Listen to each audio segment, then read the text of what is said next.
যখন কেউ কারোর জন্য কাঁদে সেটা হলো আবেগ, আর যখন কেউ কাউকে কাঁদায় সেটা হলো প্রতারণা, আর যখন কাউকে কাঁদিয়ে সে নিজেও কেঁদে ফেলে সেটাই হলো প্রকৃত ভালোবাসা। চোখের জলটাও বেইমান, ঝরে পড়ে তাও আবার অন্যের জন্য।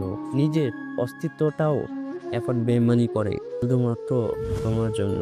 কখনো কি ভেবে দেখেছো পৃথিবীতে 144 কোটি মানুষের মধ্যে তোমাকে কেন ভালোবেসেছিলাম? যেভাবে আছি বেঁচে তো আছি জীবন আর মরণের মাঝামাঝি। যখন খুব মনে পড়বে তোমার কথা তখন একা বসে কাঁদবো, তবুও তোমাকে আর ডিস্টার্ব করব না। একদিন আমার জায়গায় তোমার নিজেকে বসিয়ে দেখো, তখন বুঝবে কতটা কষ্ট হয়। তখন কষ্টের অনুভূতিটা বুঝতে পারবে।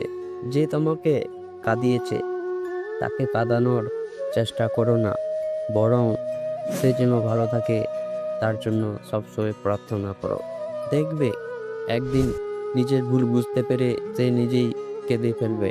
কিছু জিনিস জীবন থেকে এমনভাবে হারিয়ে যায় শুধু ভাবাই যায় আর ফিরে পাওয়া যায় না।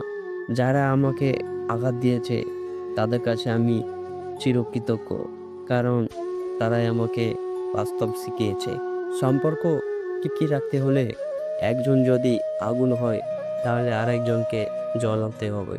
রূপে ঝলক দিয়ে কি হবে যদি চরিত্র ঠিক না থাকে? আবেগ দিয়ে কি হবে যদি বিবেক না থাকে? শিক্ষা দিয়ে কি হবে যদি ব্যবহারই ঠিক না থাকে? ভিডিওটি ভালো লাগলে অবশ্যই লাইক কমেন্ট শেয়ার করবেন, আর হ্যাঁ, চ্যানেলটিকে সাবস্ক্রাইব করতে ভুলবেন না।